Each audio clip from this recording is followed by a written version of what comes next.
Hello there, welcome back to the Closet Historian and back to my sewing room for a rather simple project today. That's a little bit silly, I'll admit. It's a simpler 1950s inspired little black dress with 3/4 sleeves in a nice black pique, which is not that unusual for my closet. I have similar elements to this dress I'll be making today already up in my wardrobe, but the thing is, I need to make a dress specifically to wear with necklaces.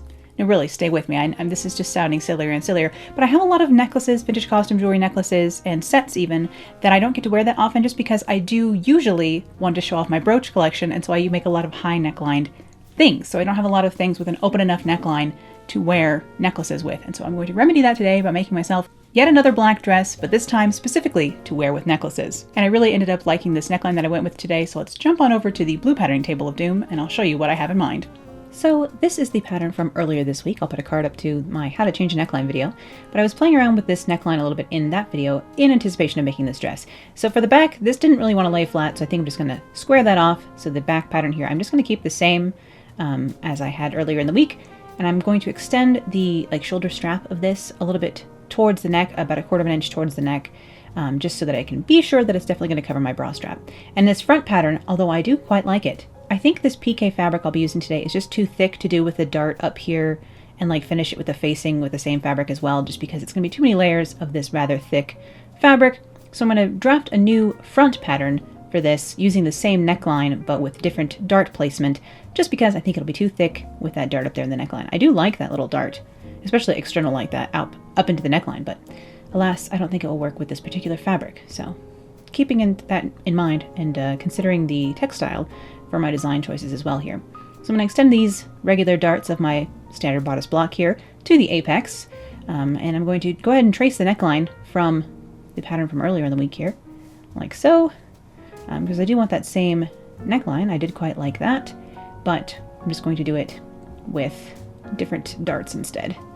So like so, neckline is the same. This is a funky little one that I am now quite in love with, and I can't wait to use again, honestly. Alright, so I have that going on. It still matches up with the shoulder of the back pattern, so I can still use that same back pattern, but let's move these darts. I'm going to go ahead and throw these into the side like this. So instead of keeping that high side dart, I'm going to move it down, and I'm going to move the waist dart over there as well. Sometimes you can see these called Dior darts, I think, put into the side like this. I guess Dior must have done them a few times. I don't know. But it's just you can put your darts anywhere. If you've watched my darts video here on the channel, you know. You can swing them anywhere from the cone of the bust. And today I'm going to go ahead and close this side dart and open it into a lower side dart. And then close the waist dart and do the same here. Open these up over here. Some basic dart manipulation here. This is a very simple modifications to my basic block, as we can see. All I'm doing is moving the darts and then just redrawing the neckline a little bit. Nothing very advanced going on here. I'm not going from darts to anything else. It's just darts to darts in a different spot. The fit will remain virtually identical. As I always say, the fit doesn't change much, if at all, sometimes, when you move the darts around. The fit isn't moving, it's just the style that is changing, I suppose. Again, watch my darts video for my full opinions on these things. But I will go ahead and split the difference here. I'm not even going to measure this. 2 darts that are similar, okay? It's fine. I'm not going to measure it. I'll just tape this all down, and I will fold these closed to get the correct shape along the side seam, but I also need to come out 1 1/4 inches from the apex. That's just what I prefer. So coming out 1 1/4 inches from the apex here before I draw in my dart legs again, my new dart legs, because of course the darts never go directly to the apex itself. That's how we move them around, but they do end before the apex unless you want to have a very pointy bust. And if you do want to have a pointy bust, that's how to achieve it. But I will go ahead and fold these closed here and then cut off the excess. And I was thinking, oh, these are kind of large and going to interact with my waist seam. So do I just want to trim those? Especially because this is a bulky fabric? Yes, let's do that. So I started thinking about how I was going to trim those. And then I decided that I was just going to go ahead and go down to, instead of sewing this as a traditional dart, I was just going to remove all of the dart excess down to seam allowance. So you can always do this if you have a bulkier fabric or for any reason you feel like it. If you don't want to leave your darts in there, you can go ahead and just draw seam allowance on them and cut them away if you want to. There's no reason to do it, really. I mean, normally in a fabric, unless it's super thick, you can just leave those darts in there and it's not a problem. But on this, the fabric will be a little bit bulky, and because that lower dart was going to interact with the waist seam and kind of get in the way, I decided just to cut both of these away. So now my pattern looks like this, which does look a little bit funky, but these will just close up and be sewn just like normal darts. They just are cut away. I suppose Hopefully that makes sense. Hopefully you can kind of see what's going on here. All right, so I have this lovely little buddy here, and I can go ahead and trace a facing to finish this neckline as well, because of course I'm going to finish this with a facing like I was again explaining earlier in the how to change a neckline video earlier in the week here on the channel. So check that video out if you are new to changing necklines, but it's very simple, and I'm doing everything again right here so you can kind of see me do it again in practice, as it were, as opposed to in a demo. But this is just, you know, smoothing off a facing, making it about 2.5 inches wide at all areas, if not a little bit wider. And I will just cut this front facing on the fold as well, along the center front, and cut back facings to match up with this and finish the neckline with the facing. So you could always line something like this. And if I had like a lightweight, I mean, the thing is that this fabric has a little bit of stretch to it, and I would like to kind of maintain that stretch. So lining it with something, I would want to line it with something with a little bit of stretch. I don't have anything like that in my stash. So, you know, we're just going to finish with the facing instead. It's again a kind of a thicker fabric. It definitely doesn't need a lining, this dress, and it's cotton, so it's perfectly comfortable. So no need for a lining here. I can go ahead and just finish it with the facing, as I am often want to do as soon as I get into like a medium weight fabric. I really only line things if I absolutely have to, as we know if we've seen me sew here on the channel often. But here I am just drafting my back facing, neckline facing as well. Again, I try and make these around 2.5 inches wide at least, and I just smoothed this off so it was a little bit wider at the back, just to come around that corner with enough extra, I suppose. But here's my back facing, lines up with the pattern here, like so. Again, it's just, you know, it's just traced there. Facings are not difficult, I promise. You just trace a little bit of space and cut it again. It's like a small lining. You're only lining one part of it, basically. I'm going to use my basic standard skirt block with this, which is just a pencil skirt pattern, essentially. And let's find a sleeve here. I have my bag of sleeves. Some people ask me, do you draft a new pattern every time you make something? And the answer is no. I do save all these things. I draft things to show you how to do things sometimes, but I do keep all my patterns, so I can just grab this 3/4 sleeve here. This is just my regular sleeve pattern. I'll hold it up here in a minute to show you. So this is my regular sleeve pattern, like so, with its elbow dart that I have shown how to do on the channel here, so I can put a link in the description to that, or possibly up in a card here if I have enough cards. I run out of cards very quickly. But I'm just going to use a like shortened version of that. So it's not the most fitted 3/4 sleeve. This could be a little bit narrower, but it'll work for today, I think, especially in this kind of like thicker fabric. So I have this black pique. This is a stretch cotton pique from moodfabrics.com. Shocking, not sponsored. I'm really quite in love with this fabric. I have already used it to make this dress, which is the inspiration to make this dress, honestly, because I really am in love with that other black dress.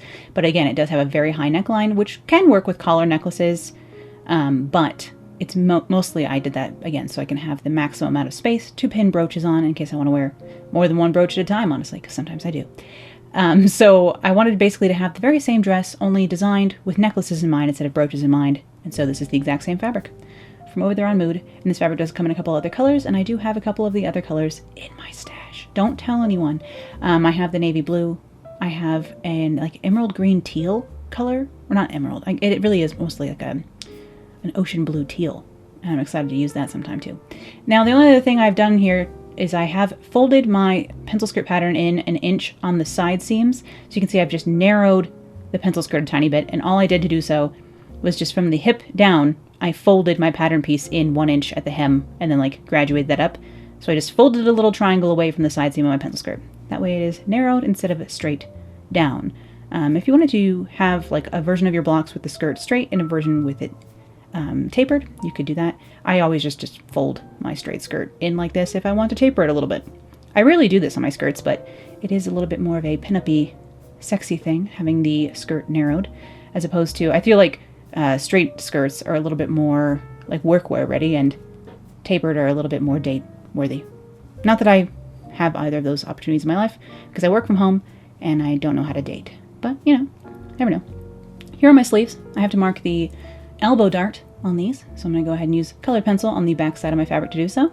This fabric, again, does have a tiny bit of stretch in it, so that's nice because any little wiggles with a fit, not a problem. Or having a large meal, not a problem, because it does have a little bit of stretch in it.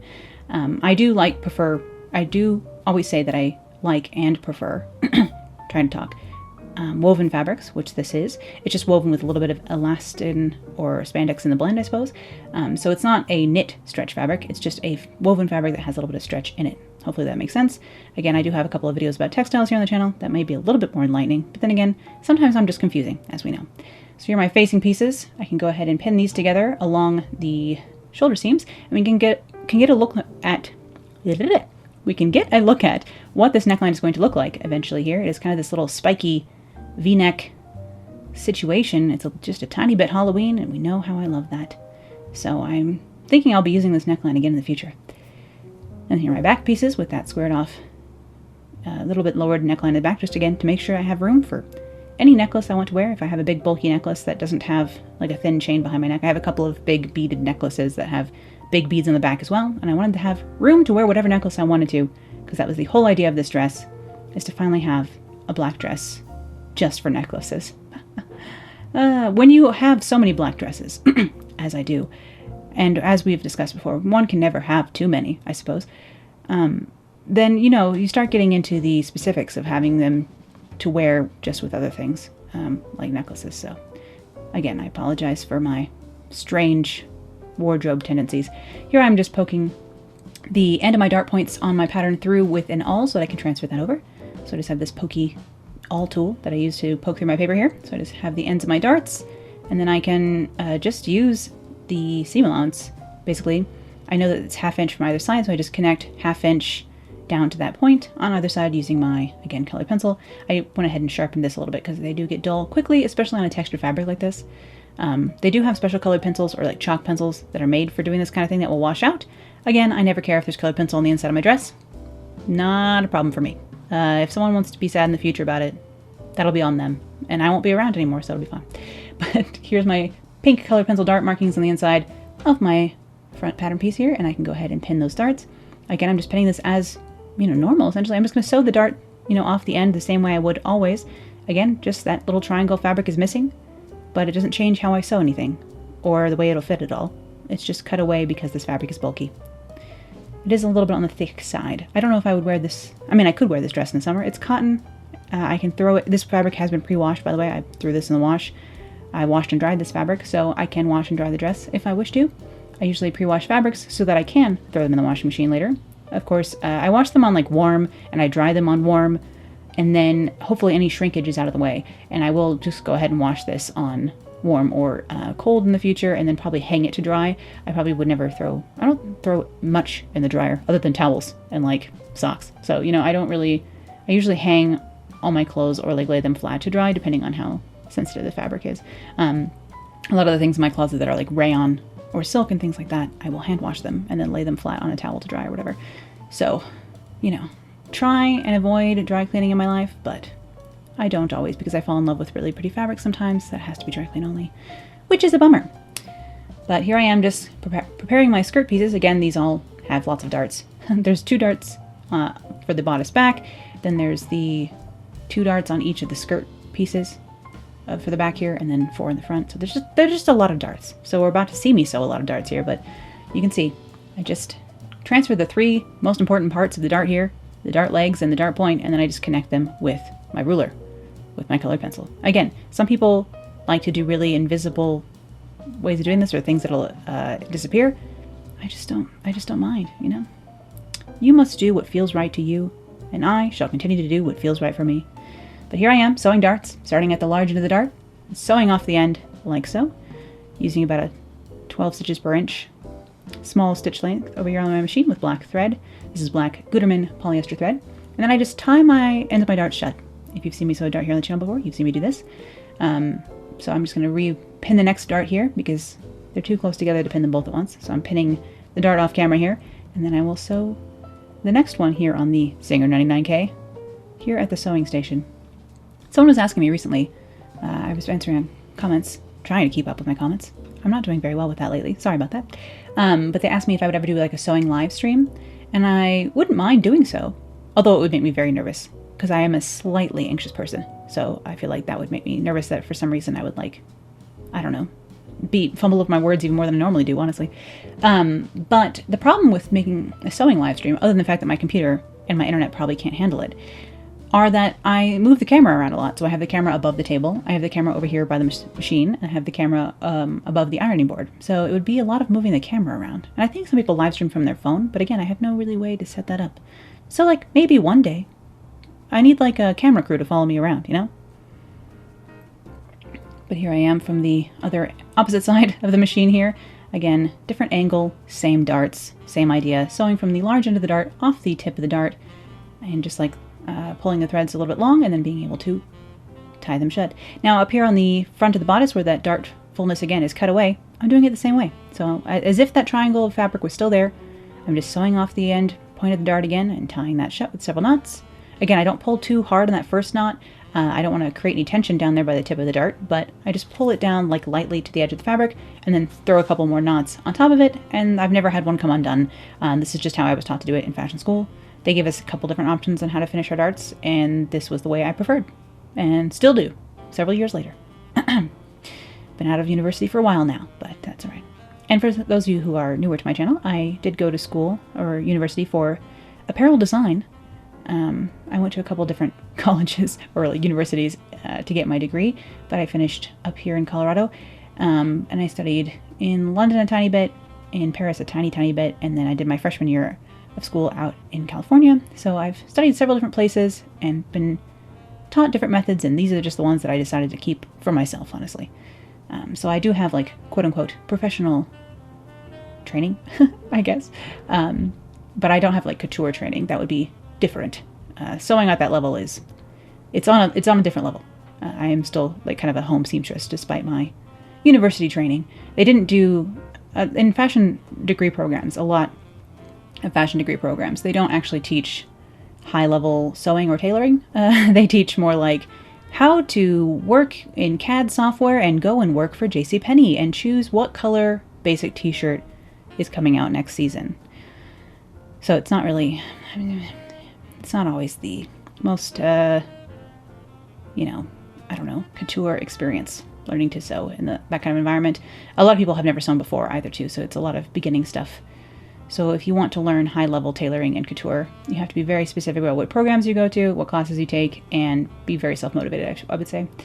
Just from my experience, going to different universities. But here I am just pressing everything, which is important here in sewing. I always say that if you don't like ironing, you're not going to like sewing because half of it is just pressing in between each step. And I like to do these things again in stages, sewing everything I can, pressing everything I can, laying everything next to the machine again. So here I'm just pressing all my darts towards the center front. Again, a divisive situation. Some people press their darts towards the sides. I press them towards the center front or center back, depending on which piece I'm working on. One of those rules again where like you'll read different sewing books or learn from different people's grandmothers that like one way is the only way to do it and you can't do it the other way, or you shouldn't. But like many rules, this one can go either way and can be bent. So as long as you are pressing your darts, honestly, I think you're halfway, through the battle. But I'm setting all these pieces after I press the darts over by my serger because I'm going to use my home serger machine here to serge the raw edges of these pieces. Just to encase them, you could use a rayon seam binding on something like that. You could use pinking shears to cut everything out so that you don't have to worry about it. Or you could even put a zigzag stitch over them. Many ways to finish seams. I just happen to have a serger here in the sewing room. It was my mom's and she doesn't use it. And so I commandeered it a long time ago. And it's got the thread tension on that serger is absolutely atrocious because I haven't bothered to fix it because it doesn't matter. Because I'm never sewing anything together with the serger. I'm only ever using it to encase my raw edges with thread. Basically using it as opposed to binding. So that's what I'm doing over here. And you can notice if you look really closely on the serger that it doesn't have its blade because the blade broke off a long time ago. And it was like going to be weirdly expensive to fix. And again, I haven't bothered to fix it, so it's fine. But I'll serge all my raw edges over here so that I don't have to worry about anything in this dress ever fraying. It does give a rather like store-bought appearance to the inside of my projects, I suppose, having everything serged like this, but I don't mind. But I'm just going to go ahead and line up my side seams and my shoulder seams for the bodice here now, seeing as everything is ready to go. All the darts are sewn. Half the battle, just sewing all the darts when it comes to a project like this where there are so many. But it's not difficult. It just can get a little bit tedious. So just pin all this together, and then I will pin the side seams of my pencil skirt together as well. This is a very simple sort of dress to put together. It's just, the three pieces for the bodice and for the skirt, and then they get sewn together, a zipper thrown in there, hem some stuff. This project took me around 5 hours total, I think. Yeah, I made it in like one evening. I was filming some demos to show how to do pattern drafting things earlier in the day, and then I made this dress from about 4 o'clock to about 9 o'clock at night, I think is when I finished hemming this, maybe 9:30. I don't remember. I work late sometimes.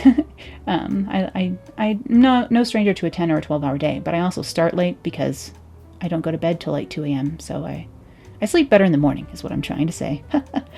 I have sewn the side seam of my sleeves as well. That's what I'm doing here. Gonna need those sleeves so I can put those into the bodice next. I will put my sleeves into the bodice before I sew the skirt on this time. Doesn't really matter. You can put the skirt onto the bodice first. It just depends on how much you want to have to wrangle. This fabric, again, being a little bit heavier and like thicker and kind of stiff, is sort of annoying and heavy at some point too, so it's kind of easier to work on things while things are smaller. So we'll do my side seams here. Again, this is just 1/2 inch seam allowance over here on the machine. And I'm trying to be good and remove my thicker standard sewing pins as I'm going through here. I have no problem sewing over, well, even these pins, it doesn't really bother me. But I try and be good and not sew over these thicker pins, and I only sew over my silk pins, but, you know, we'll see. Me sew over any pin, anytime. It's just who I am. I can't change now. I mean, I could, but I'm not willing to. You can see I just sewed over that last one there. But I'm just sewing all these little seams over here. No problemo on the machine. The lovely 99K with its needle plate that doesn't have measurements on it, so I have my blue tape to show me where my 1/2 inch seam allowance is. It works. But here's my long seam, side seam of my skirt, like so. And goodness knows, I love a pencil skirt. This fabric, again, has that slight stretch to it and is thicker, so it kind of like sucks you in. It's kind of the perfect fabric. It sucks you in and it's not shiny, it's very matte. So it really is a really nice, flattering fabric. I quite like it. It gives that kind of like Vanta black matte finish, but without having to work with, like, say, a velvet, which can be quite evil to work with. So this is, I would say it's maybe twice the thickness. It's a bit thicker than something like a cotton sateen, for example, which I always love working with. So if you're used to working with cotton sateen, this would be a good fabric to work with next, I think. Because you still don't have to do like a lining or anything like that, like you would with perhaps wool, because of course wool can sometimes be itchy. And then that's like when I'll line a fully line a dress if it's made of wool. But you know, you can always wear a slip as well. Here I am using my tailor's clapper, that wood piece there, that actually was a gift. Thank you to whoever sent me this, because I believe it was anonymous. Either that or I just have completely failed you, and thank you anyhow, is what I'm trying to say. But this is a tailoring or ironing tool, and you see it often. If you like ever look up like how to properly iron men's suiting, they will show you that you need a clapper to do that, because like getting all the lapels and everything to be nice and super crisply ironed, you use a clapper. But it's also very useful for sewing. It's just like while your, you know, item is hot, it's nice to press it down while it cools down, and then it'll keep the shape better. And I'm just feeding the ends of my serger threads that when I serged off the end of the dart seam allowance there, I'm just using a bodkin, which is a needle, like a blunt needle with a big eye, to feed that serger thread back through the other serger threads. Okay, the serger tail back through the serger threads, just to secure that, as opposed to cutting it right at the end. Just for a little bit of extra security, it works fine. Now I'm pinning my facing onto my neckline, right sides together. We have a lot of little points and angles to get around up here, but it will be no trouble. If you watched the neckline video earlier in the week, you've already seen me do this neckline once, actually, over on the machine. But I just stitch along as if it were a straight line, because in some places it is. I'll show you over here. But of course, again, batch processing over here. I'm going to press open my side seams for my pencil skirt as well. I will use my tailor's ham, a different tailor's tool, which is a pillow shaped like a ham, stuffed usually with sawdust, I believe. So you can pin into it, but it is kind of soft and squidgy, but not too soft, that you can use to press curved seams and any area that you want to become curved with enough steam, honestly. Useful tool to have around. You can always make one of those as well with like scrap fabric, or like stuffing it with scraps, or with sawdust as well. Or like probably you could use like hamster bedding, or like all that stuff that they have at the pet store. I think they have like that soft sawdust. You know what I mean. If you've been to a Petco, you know what I mean. Anyway, over here on the machine, let's sew this facing on. So I'm sewing into the corner like so. I'm sewing a little bit past it so that I know where I am. Leaving the needle down, moving the presser foot up, moving around that corner, putting the presser foot back down, and that's how I'm going to get around each corner. So I get to a corner, leave the needle down, press your foot up, turn the project. If I'm not in exactly the right spot, I will go back, do a few more stitches.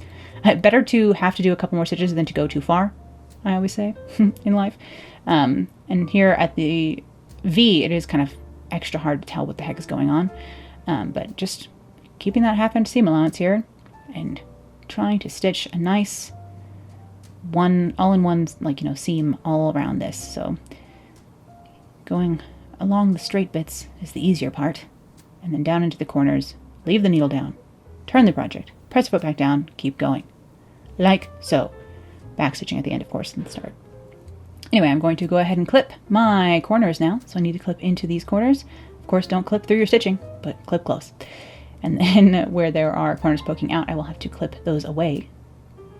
So I'm going to grab thicker, more important scissors for that. Like that.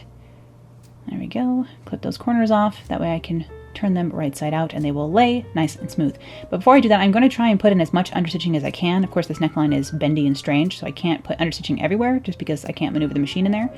But where the areas, where it's straight across and where I can get around the corners, I will go ahead and do understitching here.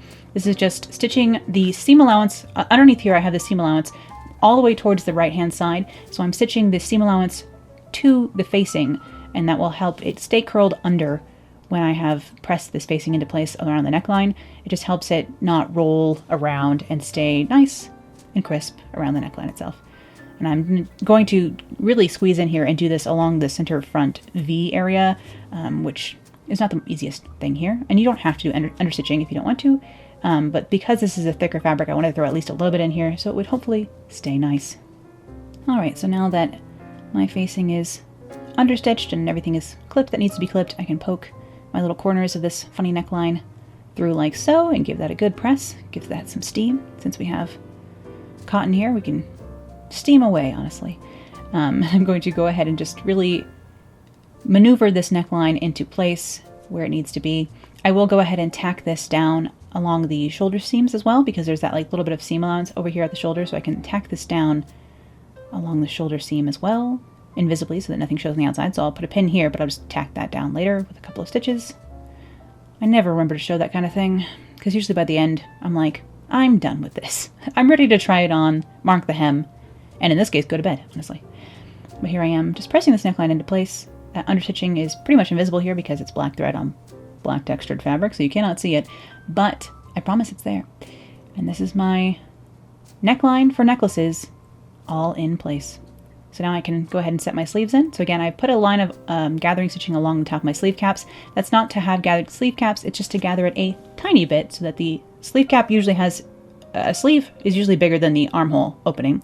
It usually has like at least ½ inch of ease just built into the sleeve itself, so that your like sleeve cap can just roll that tiny bit up at the top.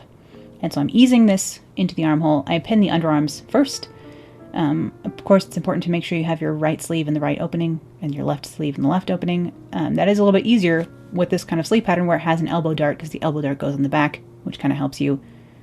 And unless you've marked your sleeves as well, you can always like put a pin in the front of your sleeve. That's what I usually do. But here I'm just pinning this all into place, moving things around as needed, and then I can take this over to the machine. Sometimes I sew from the outside, and this time I sewed from the inside. Don't really know what that was about. You know, that's how I'm feeling on the day, honestly.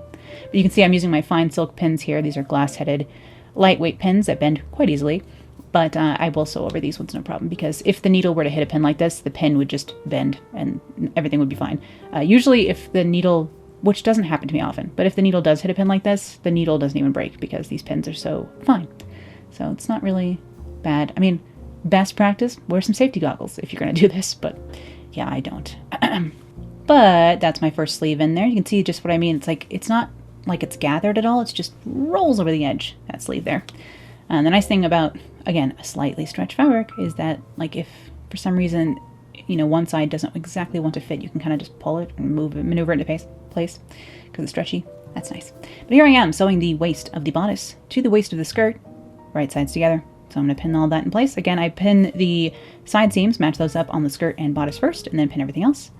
I really need to, for some reason over the years, my back patterns have migrated apart, so the dart of the skirt doesn't match up with the dart on the bodice anymore.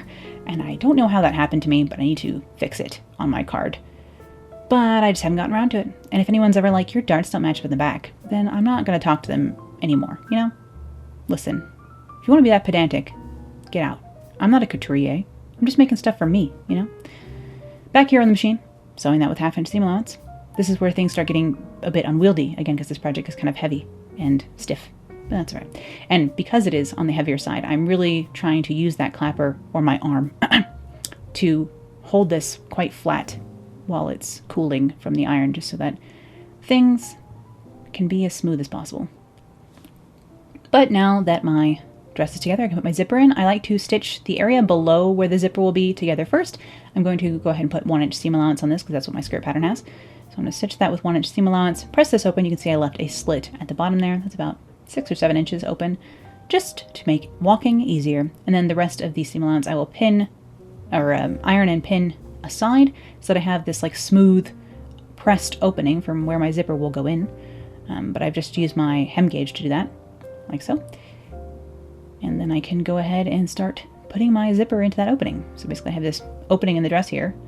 Each side is ironed, ready, and I can slide my zipper in here. Now I do lapped zippers. You will see railroaded zippers or centered zippers as well, or sometimes invisible zippers. I find invisible zippers tend to break, so I haven't used them for many, many years. Since university, where that happened to me a couple of times, like on a deadline, I said, never again, never again. So I don't believe in invisible zippers. I do like a metal zipper every once in a while. If I could find them with black teeth, I would like that even more because I want it to be quite invisible.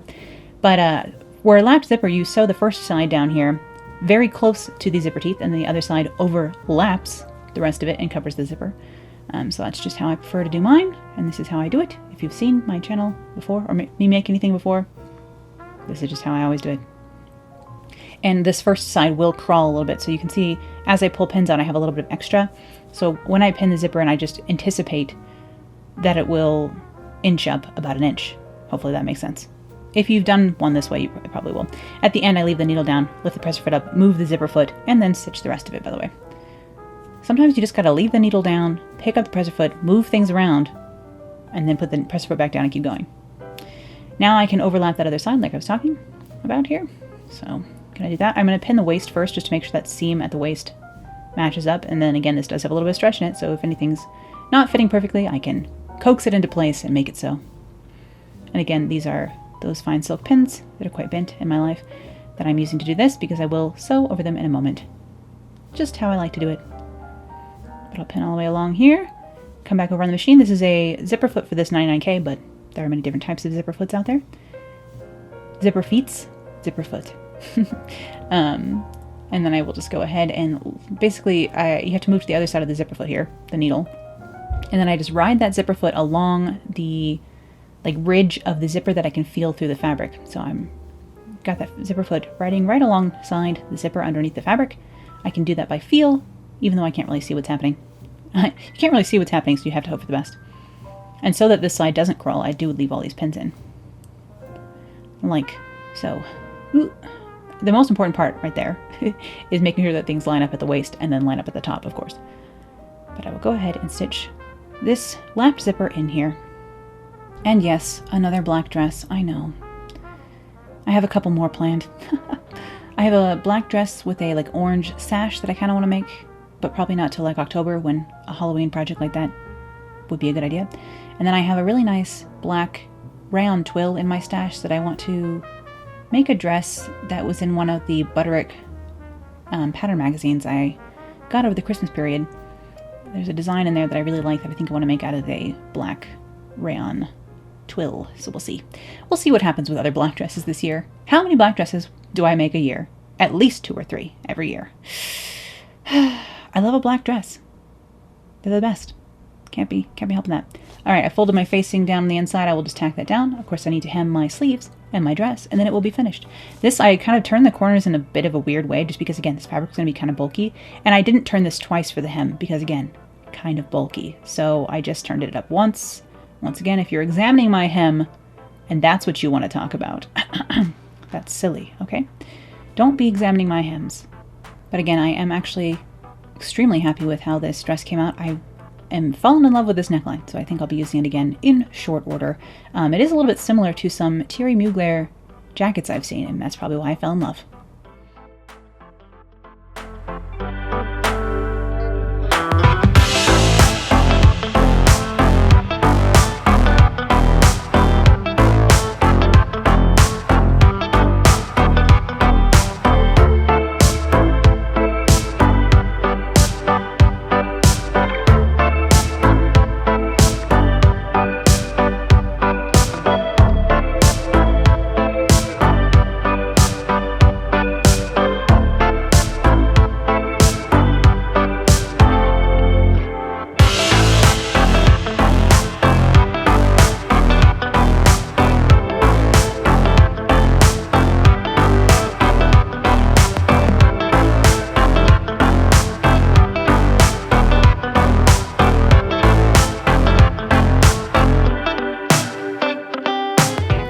very happy with how this dress came out. I'm actually really excited to use this neckline on something else in the future. I do have this same exact fabric in navy blue to make a navy blue dress out of, so I think I'll use the all-in-one, like the short all-in-one sleeve from my first pique dress, and then this neckline from this 3/4 length pique dress, and combine them together to make another very similar dress. Once again, just in navy blue.